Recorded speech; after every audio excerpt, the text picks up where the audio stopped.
अस्सलाम वालेकुम स्टूडेंट्स। आज हम पढ़ने वाले हैं फंडामेंटल ऑफ केमिस्ट्री की सेकंड टॉपिक जो कि है ब्रांचेज ऑफ केमिस्ट्री। ठीक है, आज हम जो ब्रांचेज पढ़ने वाले हैं वो टोटल 8 हैं और उनको हम डिटेल से देखेंगे। पहले नंबर पे आती है फिजिकल केमिस्ट्री। ठीक है, जो कि फिजिकल और कंपोनेंट्स और उनकी प्रॉपर्टीज के बारे में इनमें देखा जाता है। ठीक है, ऑर्गेनिक केमिस्ट्री है। ऑर्गेनिक केमिस्ट्री में कार्बन और हाइड्रोजन और उनकी डेरिवेटिव्स को देखा जाता है। इनऑर्गेनिक केमिस्ट्री है, इनमें क्या कार्बन और हाइड्रोजन के अलावा जितने भी एलिमेंट्स और या कंपाउंड्स होते हैं उन सब की स्टडी की जाती है। बायोकेमिस्ट्री है, इसमें क्या लिविंग ऑर्गेनिजम्स के स्ट्रक्चर और कंपोजिशन को देखा जाता है।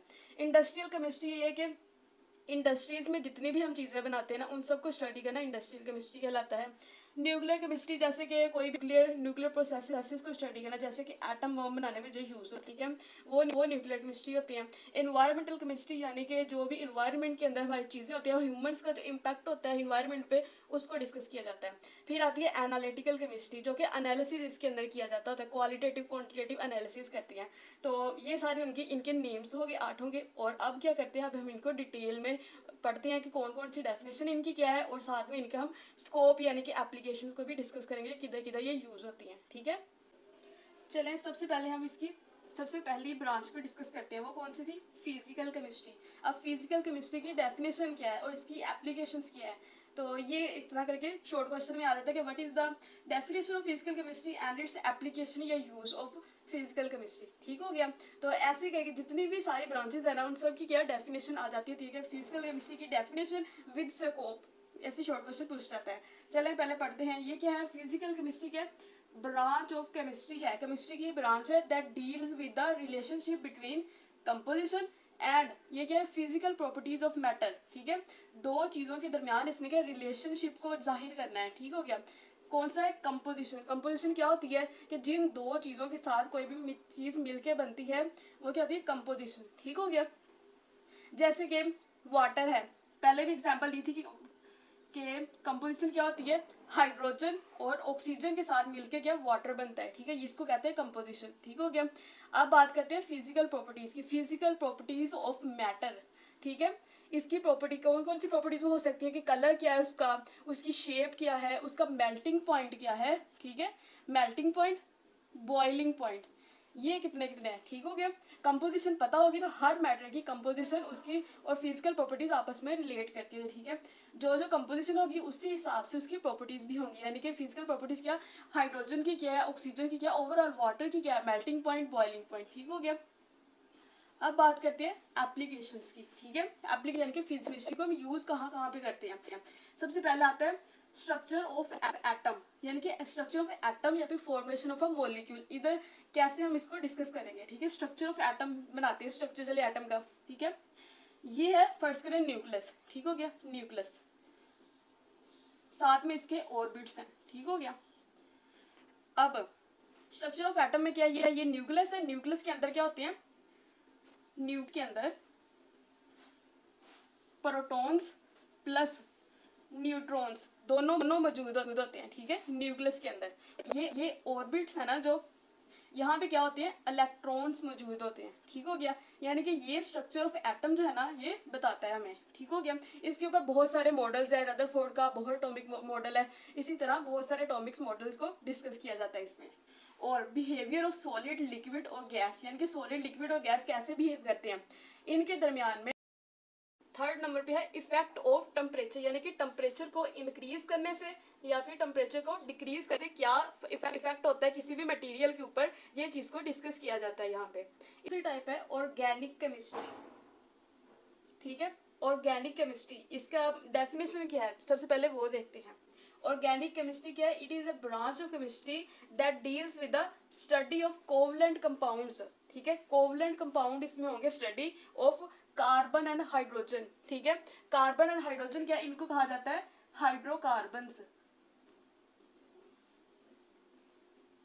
हाइड्रोकार्बन्स, ठीक है, इन दोनों को मिला के कहते हैं, एक तो करनी है study covalent compound of carbon and hydrogen and their derivatives, यानी कि इनसे जो नेक्स्ट डिराइव होंगी चीजें उनको कहते हैं डेरिवेटिव्स। जैसे कि फॉर एग्जांपल एक लेते हैं हम लोग हाइड्रोकार्बन, वो कौन सा है?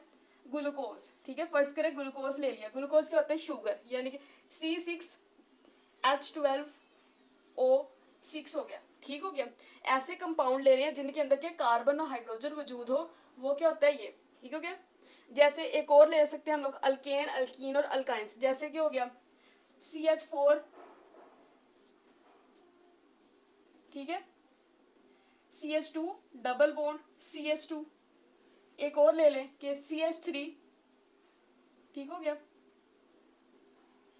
CH ट्रिपल बॉन्ड CH, ठीक है, अल्केन, अल्कीन, अल्काइन, ये ठीक है। ये सारे क्या होंगे, ऑर्गेनिक कंपाउंड यानी कि हाइड्रोकार्बन्स होंगे जिनके अंदर के कार्बन और हाइड्रोजन मौजूद होता है। इन चीज़ों को हमने स्टडी करना है, ठीक है, एंड देयर डेरिवेटिव्स, और इनसे नेक्स्ट जो भी चीज़ें होंगी ना डिराइव, उनको कहते हैं डेरिवेटिव्स। डेरिवेटिव्स और हाइड्रोकार्बन्स दोनों को हमने स्टडी करना है। और नेक्स्ट हमने एप्लीकेशंस यानी कि स्कोप्स देखते हैं कि स्कोप के किधर किधर ये यूज़ होती है ऑर्गेनिक केमिस्ट्री में, ठीक है। वो है पेट्रोलियम, पेट्रोलियम इंडस्ट्री में, यानी कि वो ऐसी इंडस्ट्री जिसके अंदर क्या पेट्रोल बनाया जाता है, ठीक है। नेक्स्ट आती है पेट्रोकेमिकल इंडस्ट्रीज, वो भी यही होती है जिसके अंदर पेट्रोल, डीजल, कैरोसिन ऑयल हम पढ़ते हैं, वो सारी चीज़ें क्या पेट्रोकेमिकल इंडस्ट्री के अंदर आती है। नेक्स्ट है ये फार्मास्यूटिकल इंडस्ट्री। फार्मास्यूटिकल इंडस्ट्री कौन सी होती है, जिसके अंदर क्या दवाइयाँ बनाई जाती हैं, ठीक है। फार्मास्यूटिकल इंडस्ट्री में भी ये यूज होता है। अब बात करते हैं इनऑर्गेनिक केमिस्ट्री की, ठीक है। इनऑर्गेनिक केमिस्ट्री की डेफिनेशन क्या होती है, सबसे पहले ये देखते हैं। इसकी डेफिनेशन क्या है, it is a branch of chemistry. सारी डेफिनेशन से पहले आपने लिखना है कि it is a branch of chemistry that deals with the study of, ठीक है। ये लाइन सब डेफिनेशन में स्टार्ट पे लिखते होते हैं, ठीक है। इसमें क्या study of all the elements and their compounds except those of compounds of carbon and hydrogen and their derivatives. अच्छा, इसमें बात ये की गई है कि इस उन सारे एलिमेंट्स और कंपाउंड्स को हमने स्टडी करना है सिवाय एक्सेप्ट, सिवाय क्या कार्बन और हाइड्रोजन और उनके डेरिवेटिव्स के। यानी कि ऑर्गेनिक केमिस्ट्री में हमने पढ़ा था कि कार्बन और हाइड्रोजन और उनके डेरिवेटिव्स को स्टडी करना है, ठीक है।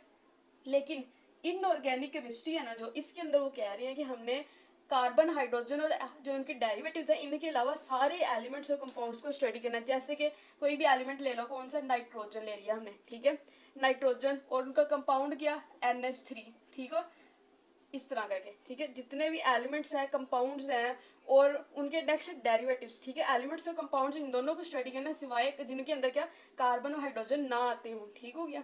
वो होती है इनऑर्गेनिक केमिस्ट्री, ठीक हो गया। अब देखते हैं इसका स्कोप क्या है, इसकी एप्लीकेशंस क्या है, ठीक है। इसका क्या है, ये ग्लास इंडस्ट्री में यूज होती है, ठीक है, इनऑर्गेनिक केमिस्ट्री। यानी कि जितने भी कंपाउंड्स होंगे ना, ये एलिमेंट्स और कंपाउंड सारे के ग्लास बनाने में यूज होंगे, सीमेंट बनाने में यूज होते हैं, जैसे कि सिलिका हो गया, तो इस तरह की चीजें जितनी भी है ना सब उसके सीमेंट बनाने में होता है, सीमेंट इंडस्ट्री में। तीसरा इसका पॉइंट है कि ये मेटलर्जी में भी यूज होता है। मेटलर्जी, अब ये क्या है, ये होता है एक्सट्रैक्शन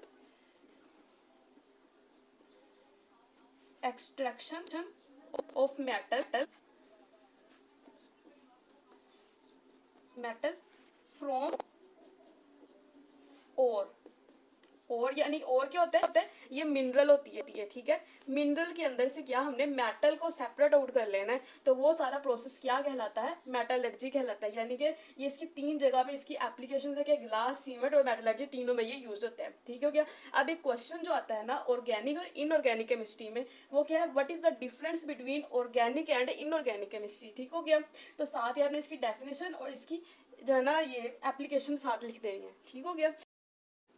अब इसकी फोर्थ टाइप आती है जो कि है बायोकेमिस्ट्री, यानी कि ये क्या केमिस्ट्री और बायो इन दोनों के मिक्सचर से बनती है, वो क्या बायोकेमिस्ट्री होती है। अब इसकी डेफिनेशन क्या है, डेफिनेशन क्या है, it is a branch of chemistry that deals with the study of, ठीक है। स्टडी किन चीज़ों की स्टडी है, इन 3 चीज़ों की स्टडी है। स्ट्रक्चर, कि कोई भी चीज़ है उसका स्ट्रक्चर क्या है, ठीक हो गया। जैसे कि वाटर है, फर्स्ट करें वही पुरानी एग्जांपल कि वाटर है, तो वाटर का स्ट्रक्चर क्या होता है, पहले भी बताया था कि बेंट स्ट्रक्चर होता है, ठीक है। ऑक्सीजन और ये साथ में क्या हाइड्रोजन हमने जोड़ दिया, इसका स्ट्रक्चर हो गया, ठीक है। कंपोजिशन इसकी क्या है, कंपोजिशन क्या है कि ये हाइड्रोजन और ऑक्सीजन से मिलकर बना है। और केमिकल रिएक्शन, बाकी सारे जितने भी हमारे पास अंदर कोई भी चीज़ें मौजूद है उनके साथ उनका केमिकल रिएक्शन कैसे हो रहा है, ये सारी चीज़ों को जानना क्या कहलाता है, केमिस्ट्री में आता है। हमने केमिस्ट्री की डेफिनेशन पढ़ी थी ना कि उनमें स्ट्रक्चर, कंपोजिशन, केमिकल रिएक्शंस होते हैं। लेकिन ये अब बायोकेमिस्ट्री है तो इसके अंदर क्या लिविंग ऑर्गेनिजम्स के अंदर हमने ये सारी चीज़ें देखनी है, ठीक है।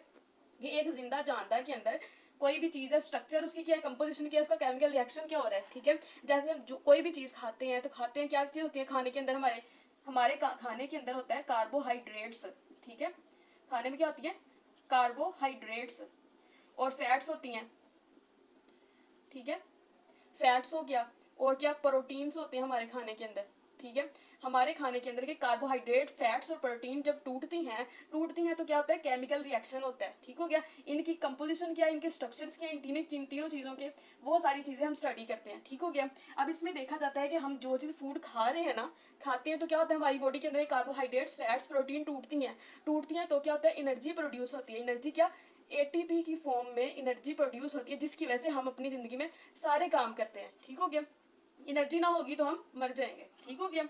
ये चीज़ें हो गई इसकी डेफिनेशन के अंदर। अब देखते हैं इसकी एप्लीकेशंस क्या है, ये यूज़ क्या है, स्कोप क्या है बायोकेमिस्ट्री का। तो इसका स्कोप है 3 जगह पे, मेनली जो मेजर स्कोप है हम सिर्फ उन्हीं की बात कर रहे हैं यहाँ पे। वो क्या है, मेडिसिन बनाने में ये सारी चीज़ें यूज़ होती हैं, ठीक हो गया। जैसे कि मेडिसिन बनाते हैं, कोई भी कंपाउंड है उसका क्या देखेंगे हम, स्ट्रक्चर, कंपोजिशन, उसका केमिकल रिएक्शन करके देखेंगे कि वो हमारे लिविंग ऑर्गेनिज्म के अंदर सूटेबल है कि नहीं है। अगर खाएंगे तो इंसान मरेगा तो नहीं, ये सारी चीज़ें चेक करते हैं, ठीक है। फूड साइंस है, उसमें भी ऐसे ही। अब एग्रीकल्चर में भी ये खेती बाड़ी में भी जो हम खाते डालते हैं, कपास हो गया, गंदम हो गया, ये हो गया, चावल बनाने में जो जो चीज़ें हम डालते हैं ना, वो सारी चीज़ें क्या होती हैं, एग्रीकल्चर के अंदर आ जाती हैं।